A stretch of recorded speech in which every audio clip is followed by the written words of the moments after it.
Hi Jason, thanks for joining us tonight. It's great to be able to catch up with you via Zoom. There's a lot of people out there that are missing seeing your face on trackside and hearing your voice doing the commentating, so it's great to still have you involved doing some picks for Harness Racing New Zealand.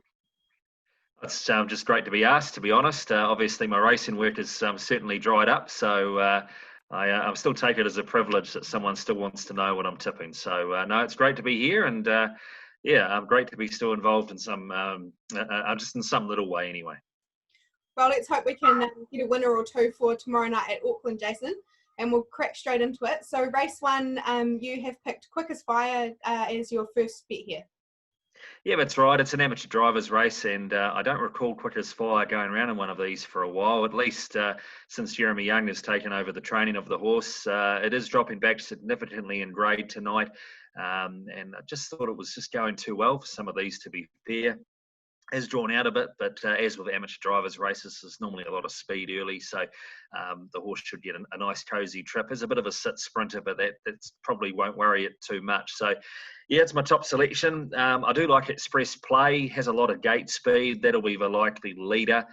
The horse going very well, and it's 2 starts for Andre, so it has to be a decent chance off the inside. Market Pledge is the place to be in an amateur driver's race, and the two drawn the widest here, the two most loosely assessed horses in the race, Hawthorne and Hunk and Linton Creek. Not much between them. Linton Creek's probably tougher than Hawthorne and Hunk.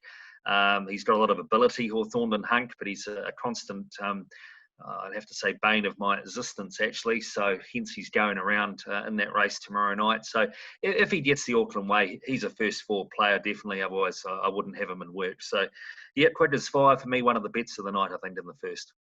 All right, thanks, Jason. We'll move on to race 2. We've got Kyoki as your, who's a good draw to use tomorrow night. Yeah, that's right. She's a nice filly. She drew barrier 1 in her first start, and she was crossed, but she certainly did show enough gate speed to be right in it. Just thought from the draw, the way the Dickey horses are going, that she's got that race day experience. She's been to Alexandra Park on 3 occasions, so that may well tell a heck of a lot here. Chablis is a lovely filly. She's by Captain Treacherous out of For Real, so the breeding's there. She's been trialling really nicely. Last Friday, she went around at Pukekohe, and Tony Hurler, he's a genius at just putting them away and hiding them over the concluding stages when he wants to give them a quiet run. And he never touched her up the straight with the stick, but she was making ground. So, I guess she is conceding some experience, but on ability, yes, but just race night experience scares me a bit. So I'll go 1 and the 3. I think they stand out here. I do like Spirited Belle as a bit of a each-way value. It's off the unruly. It makes it tough, particularly in a small field, but she's got a lot of talent, that filly, and I think she'll win races for Matthew Collins and Sailor Shabernathy. So depends how the races run, but I think definitely Kiyomi and Shadley will fight it out, but I think Spirited Belle is a nice filly going forward as well. And moving on to race 4, we've got Hysteria Lavra on top here, but it has to go away. Oh, yeah, it's an absolute nightmare, this horse. I think I've tipped it on top every single time I've done these form guides. I see co-trainer Bernie Hackett's climbed aboard this time, hoping for the best, really. If she steps, she's obviously very, very hard to beat. She did have a trial just after she raced. It was a couple of weeks ago. She raced on the Wednesday and she trialled on the Friday, and she went away good, but she did get a pretty good walk-up start. She is unruly, so you hope that she will get a bit of a walk-up. That's the only way she'll go away. I think if she stands, she'll probably gallop off. So, yeah, she's a risk. She is my top selection, but yeah, I'd probably thrown her in the bin a few times. Elegant Peak's the first starter for Brent Mangos. He has purchased her out of the Murray Edmonds stable. She's had a couple of trials and workouts here in the north, and first starter, she's on the unruly from the first start, so obviously Mango is not confident that she'll go away. Clearly on ability, she's a must-have, but for first look at the park under lights by that time of night is enough to say no on that one as well. Throwing in Majestic Harry, he's had 8 starts for 1 place, and I know, but some of those maiden races he had back in December and January were against some pretty handy animals. The Big Bird, Daisy Hill were in his maiden races at that time. He was quite a weak 3-year-old. Now he's quite a heavy 3-year-old coming into as a 4-year-old. So I think he's a decent chance to see. The bookies have kept him safe at $10. So I think with Megan on, he has got quite good manners. So hopefully he'll step and go. And if he's in the first 3 turning in, he'll probably finish in the first 3. But yeah, it's a maiden trot, Courtney. So anything can happen. And certainly the favourite is a big risk. Moving on to race 4, your top pick here is still yours, who had a good race last week at Cambridge.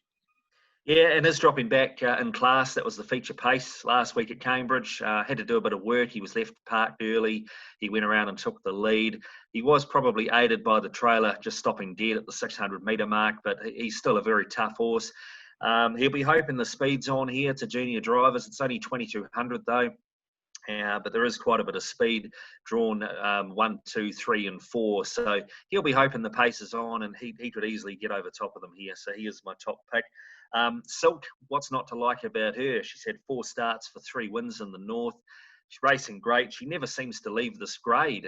This is obviously, I think she came up here as about a rating 40 or 42 or something like that. So she has been well placed. Alicia gets on well with her, and she'll be heading for the top, I'm sure. And other chances, I think Sheffield Sparky's a bit of a gunner. Nice horse, but has had his chance.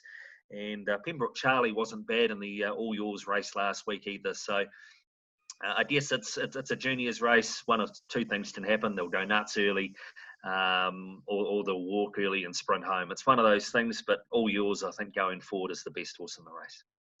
And moving on to race 5, Jason, you're quite keen on the Ray Green pair here, which is Captain Nemo and Franco Nandor. Yeah, that's right. They're two quality 2-year-olds in a maiden race, normally this time of year, but the cream rises to the top in these races. I did settle on Captain Nemo, but I see just for the drivers coming out today that David has hopped on to Franco Nandor, and I think Captain Nemo's got more speed than Franco Nandor, but I think David will look to dictate terms from possibly in front with Franco Nandor, and it's going to be one of the 2. I think take the Quinella all day long. It might pay a couple of bucks, but I think that's the way to make some money in that race. So certainly the 2 and the 5, they stand out a mile. Of the others, Hugo George, he's had a few issues right-handed from what I can gather watching his trials, but he's a must-have from the Hurley stable. And I don't mind Shellbird. Might be Cambridge that we see Shellbird win a race, but it certainly won't be long as a maiden in the North. But Ray Green will dominate this one, as he probably will in most races. He's got horses in on Wednesday night. And in race 6, you've named this as the hardest race to pick for the night, but your top pick is Peeps Luck. Yeah, it's a nightmare, this one. It's a middle-graded trot. A lot of them have manners problems. There's a lot of horses dropping back. There's a lot of horses coming up. Look, I did go with Peeps Luck. She hasn't raced for over 12 months, but she's a very nice mare. She was good enough to go around in the Northern Trotting Oaks and the Sires Stakes races last year. So I'll take on trust that James Stormont's got her ready. She's had a couple of workouts. The latest of those, she was pretty impressive. So I think all things being equal, she'll win. Liaison's a lovely 3-year-old that has been making mistakes the last couple of starts. Normally his go in life is stepping and running. So from number 2, having to bring his manners to the track, he's a definite chance. I quite like Christopherson as a horse that's still learning the game, but I think is definitely on the improve. And of the others, Farah, who's won 4 races and certainly drops into this grade quite well. The Anna Donnelly pair, both Farah and also She's Like the Wind. Interesting run of that horse. She's Like the Wind. Has been getting better at the trials.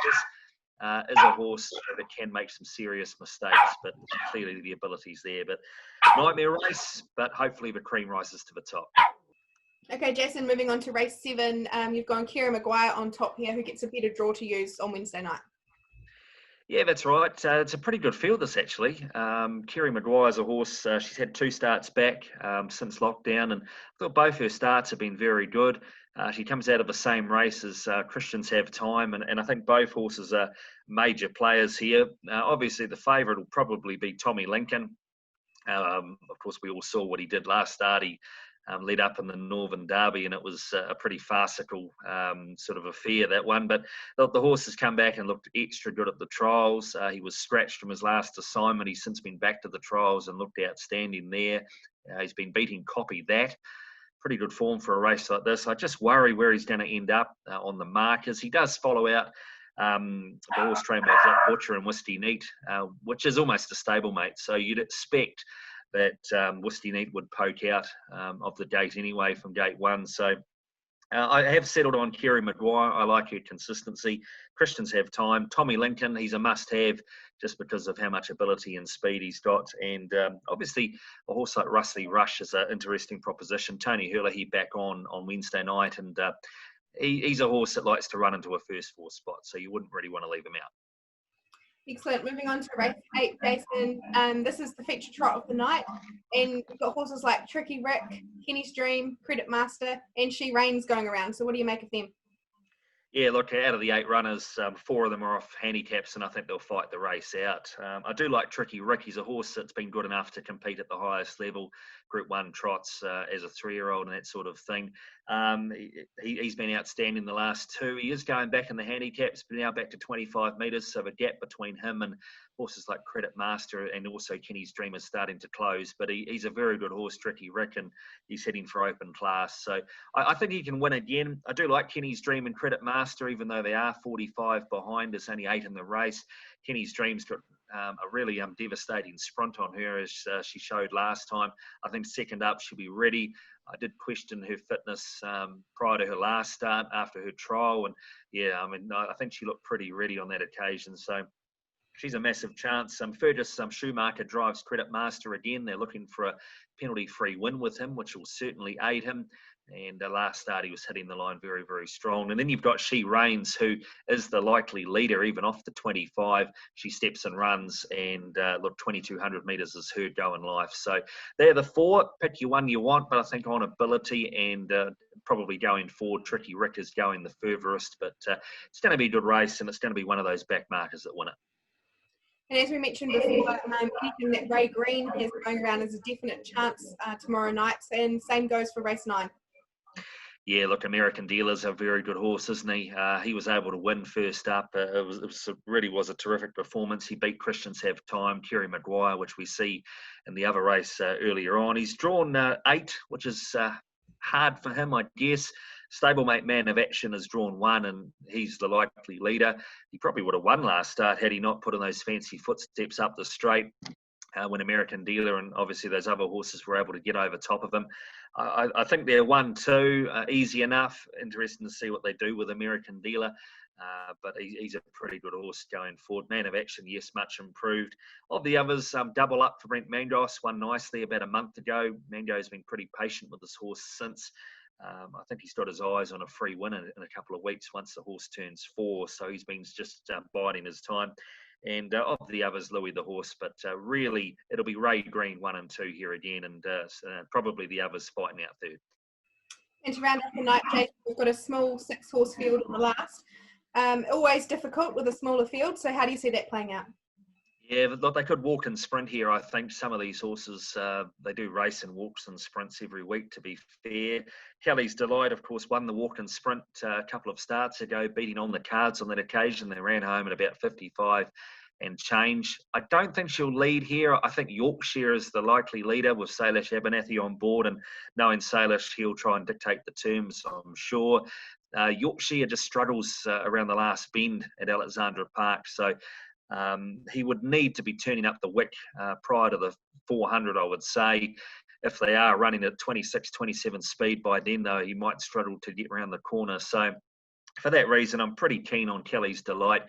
Who knows where she'll end up? I think the parked horse in the race would be Parker. He's tough. They'll just go around and face the breeze with him. So it may well be that a horse like Kelly's Delight gets every chance on its back. So I'll go Kelly's Delight over Parker. 2 very talented horses. I chucked in Yorkshire because I think he'll stick. And LL Cool J is a horse that's won 4 from 16. He's a newcomer to this grade. Tony Herlihy trains, and you'll probably find that he'll win one of these races in the next 2 or 3 weeks, as long as the fields don't get much stronger than what they are now. So pretty farcical race, I think, coming up the last, but I'll stick with Kelly's Delight. Well, thanks very much, Jason, for your time. If you could have one bet on Wednesday night, who would it be on? Wow, that's it's not easy, Courtney, I must say. As far as my bet of the night goes, I think I went for Kiyomi in race number 2, just because I really think she'll get the right run in the race. But I think Ray Green's pair are going to be very hard to beat. I'd probably say I'd take the Quinella, Franco Nandor, Captain Nemo, and build a pool and get stuck into American Dealer and Tricky Rick later on the night, because I think there's some of the good things. And even Quick as Fire, I think in the first, that looks like a horse that's probably going to win as well. So hopefully we can multi it up, and who knows what Michael Guerin's got in his $100 spin, but I wouldn't be surprised if it includes a multi somewhere along the line.